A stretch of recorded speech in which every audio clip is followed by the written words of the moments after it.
McDonald's first opened its first restaurant in Russia in 1990, becoming one of the first Western consumer brands to expand into the former Soviet Union.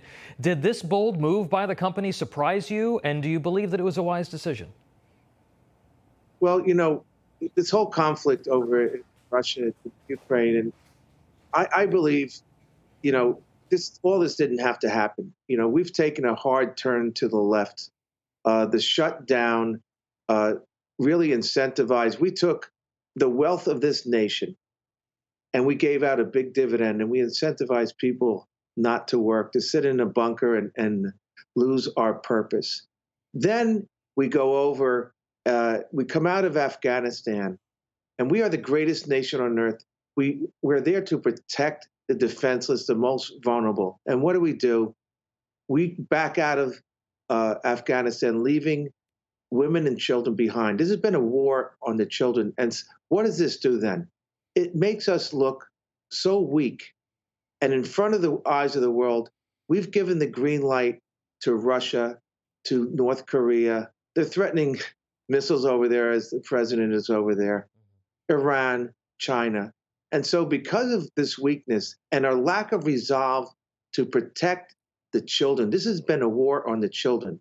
We have conflict with Russia. We've poked Russia in the eye with NATO and provoking this while showing weakness. We've given up our oil independence to buy oil from Venezuela and ship it in with dirty bunker fuel when we have it in our own pipeline. We could have had it. Right. We have all we need.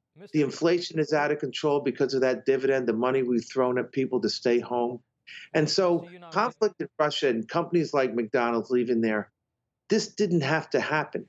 And it's self-inflicted, and it's just, the worst thing, the worst tragedy out of this is the war on the children. Absolutely. And our lack of resolve to defend the defense. Mr. Unanue, a lot of the criticisms that you mentioned are about government policy, but here you have a consumer brand like yours, which is very powerful. McDonald's is one of the most powerful consumer brands on the planet.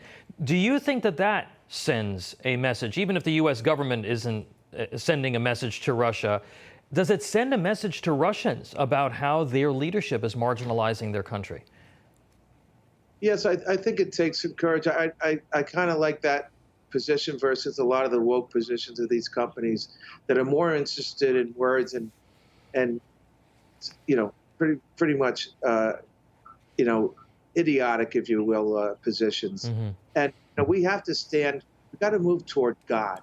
Things that move, in the direction of God, loving, building, protecting, versus, we have two paths in this life. Love and build and protect, destroy, and we're making that move too. So if a company like McDonald's is going to make that decision, I guess it helps them. I don't know if it helps them economically or politically. I really haven't given it that much thought, to tell you the truth. You recently visited Poland. You held a press conference there concerning the global food crisis. Tell us about that situation and what you hope to accomplish through your efforts. Well, the farmers in Ukraine have turned into soldiers. In Ukraine, between Ukraine and Russia, they have 50% of the world's fertilizer. In this country, fertilizer has quadrupled. They have 30% of the wheat. They have 20% of the corn. India recently declared that they will not be exporting. They're one of the big producers of wheat. They will not be exporting wheat. We have droughts around the world. And, we have these wars. And so they're cutting off, Russia's cutting off Ukraine through Mariupol and Odessa to the sea. So they're not exporting. And this is going to affect countries in the African countries, Europe. It won't affect us so much. We have good production to the south of Mexico and here in the United States and Canada. But we are affected by the cost of freight, of diesel, of fertilizer, and the like. So the transportation is a huge cost. And so, but we have to have hope. We have to move there. When my mission to Poland I tell you, there is not a more faith-filled country on the planet. They live their faith. They live.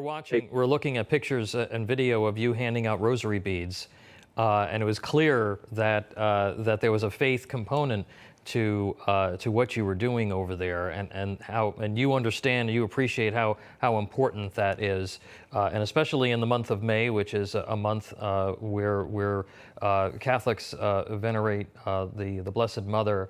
I only have about a minute left with you, sir, and I wanted to ask you this question. You've taken a lot of heat at times for standing up for what you believe was right.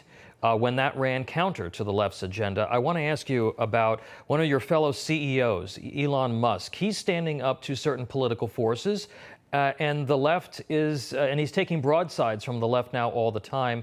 You got any quick advice for Mr. Musk? I tell you, I admire him. He's, we have to be able to speak the truth. What's up is down and what's down is up. We need to get back to the truth, to the light. We need to move closer to God, and God is truth and light. We cannot quash the truth. And God bless Mr. Musk for what he's doing. He's got courage. The man is courage. He'll be under attack. He should be idolized with Mr. Electric and alternative energy and all the things, incredible things he's doing.